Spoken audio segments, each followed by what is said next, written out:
welcome to Upgrade. I'm your host, Frank the Tank. Today, I'm going to bring the XPS 2021 version.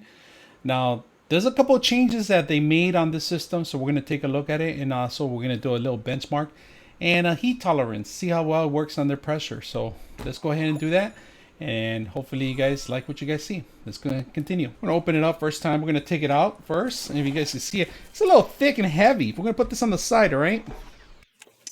They give you the actual power cord and a little setting and little information in here, not that bad. They do give you this is like a port, an extra port they give you for this is for HDMI and the USB, and of course they give you a little tuck-in. Let's open it up so you guys can see it.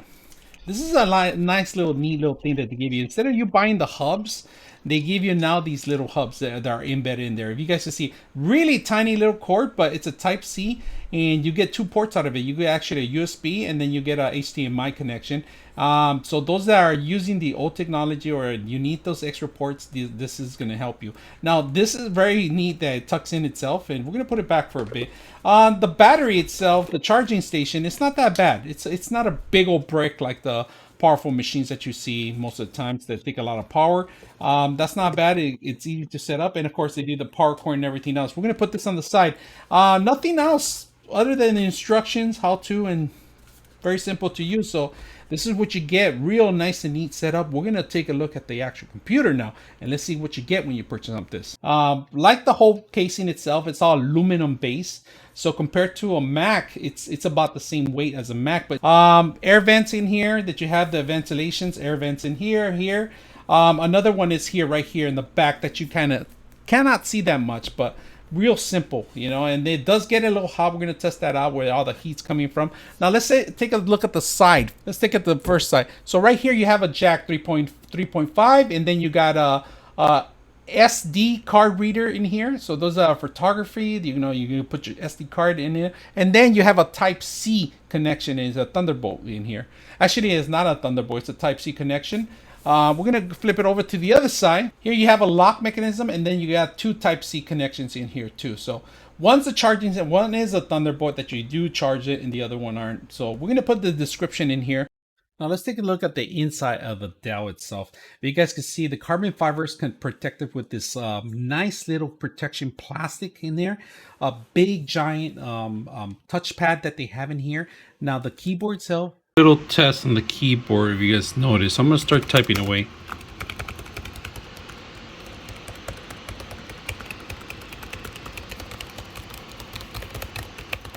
Like a couple of features, like so if you could put function, if you hold the function and then you could light up the keyboards, they turn on, and then you could turn it off. Now, like I said, if you're going to continue turning it on, you're going to have an issue where the battery runs out faster. So now on this machine in particular, the speakers are long. I like them that they put them right here in front of you. So instead of on the bottom like it used to be, they actually have them out here. Now, unfortunately, the camera is still a little tiny slimmed down. If you guys can see the camera, and the mic and the sensors are right there. So you might have a little couple problems with it if you're doing a Zoom call or anything like that. But we're going to test it out too and see how well it looks. All right, let's start testing this out. And this is the camera. And to be honest with you, I have lights in here, and it's not very good the quality, as you can see. So it's just one of those things that I'm a little disappointed over it.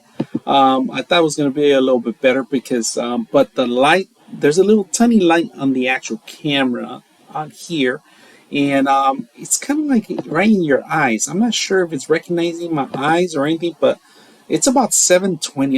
It's not a 1080. This is very poor quality. And if I turn off the lights, of course, let me see if I can turn on one of the lights. This is with one light, and it's going to adjust, and it actually looks a little tiny better. That's with one light over me, but the quality is not that very good. But the audio, I see that it is working very well. So that's just a test on the actual video camera. So let's go ahead and continue. Do a noise test here.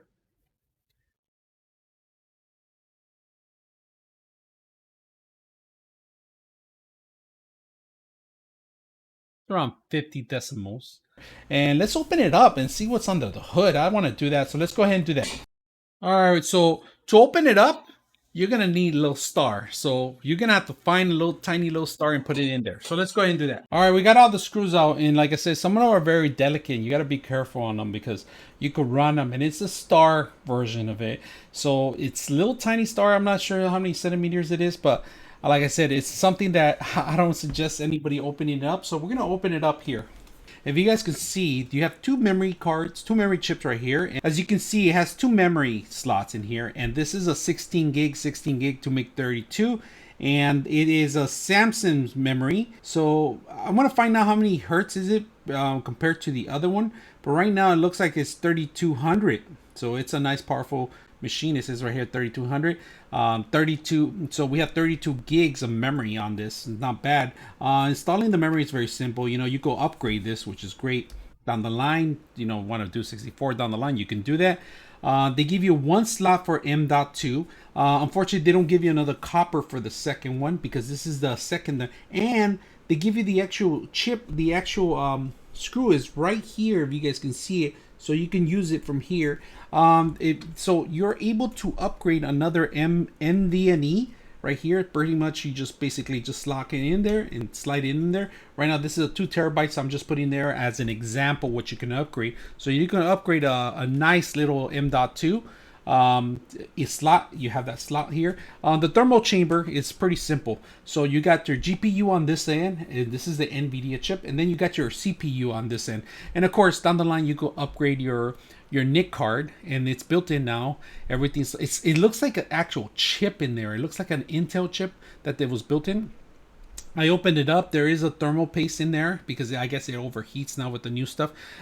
There's a crazy connection. If you guys notice down here, this one actually identifies with the 3.5 connection, your jack, your audio jack. So if you guys can see, there's pins right here. They actually connect here and make contact with the actual motherboard itself. Now this was an 86 watts battery. It'll last you many hours. Now if you're going to use your in-light for your keyboard, and you're going to use, if you're going to play games and stuff like that, of course it's going to use more of the batteries and stuff like that. But if you guys can notice, you have two fans instead of one. On some of the older machines, they used to put one. Now, the thermal chamber is pretty cool, and hopefully it's going to keep the whole system cool. We're going to test it out and do some, some testing on it, see how hot it gets. And easily you could replace the battery. That's one of the best important, easiest things you can do, replace the battery. And they give you all these slots right here. They give you little arrows showing you exactly what you need to unscrew. And there's a couple more here in the bottom if you guys can see it. But once you remove that, it should be simple as picking it up and disconnecting. The connection's right here for the battery. Very simple. You just disconnect it. It even tells you battery right there. So I like that Dell still makes it available for you to actually make some changes in here to do benchmark. Right now for gaming, we're looking at 70%. Desktop, we're looking at 85. It's a real good desktop. Workstation, it's poorly. It's at 70%. Graphic wise, we have an RTX 2060. It's 100%. This GPU can only handle basic 3D games, all right? So it tells you right here that the GPU, it's not the greatest, but it could handle some of the graphics. All right, so now we're looking at the Celsius. We just changed to Fahrenheit, sorry. And we're looking at 100 degrees right here, right in the center. If you can notice right here on the edges, it gets a little hot right here. And this is just the front of the computer. And when you're playing games, this is pretty much how you're going to be heating. The heat is concentrated here and in the corners. So nothing on the side. We don't have any heat coming out of the side. But we do have a couple of spots, like right here. It's a dead spot right here. But you can see all the heat. It's not the stream very good, and of course, the closer you get, the louder it gets. We're also going to do a noise test too, and we're going to turn it around and see how hot it is. And right now, I'm running a benchmark. That's why it's getting extremely hot. So let's turn it around and see what's in the back. So behind the Dell, look at the Dell intake. It's blowing the air out here. We're looking at close to 104 on the bottom, on the back. And the inside, let's pick it up a little bit and let's see what's on the bottom of it.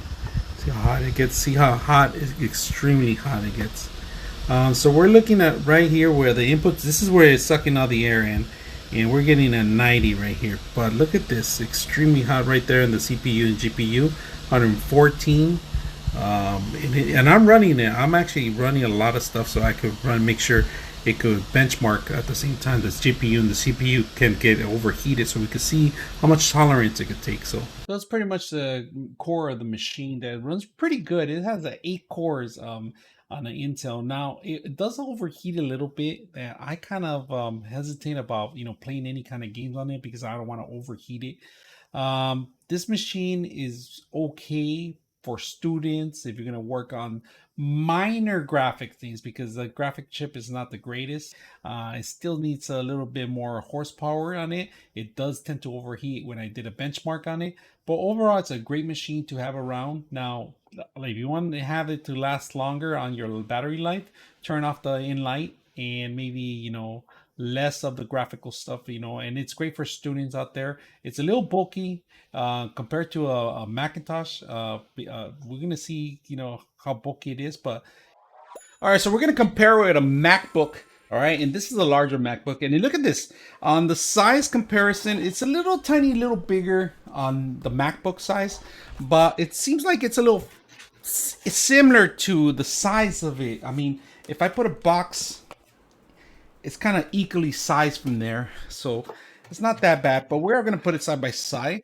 Of course, being the smaller one, you're gonna see it from the top view, compared to a Mac. The MacBook's a little bit larger than this one, right? So it does have more lean. It's like half an inch larger. So you are gonna see a little difference on the side of it. It's probably where it's supposed to be shining on it, but if you guys can see it, seems like the XPS. It's actually smaller. So very very good stuff that I like about it. It's heavy, as heavy as the Mac almost, but it's a little heavier on the XPS. All right, I can tell because of the weight that I see on the system. So this is pretty much what it is and what you get. So if you guys like what you guys see, make sure you guys subscribe. I'm your host, Frank the Tank, and we're out.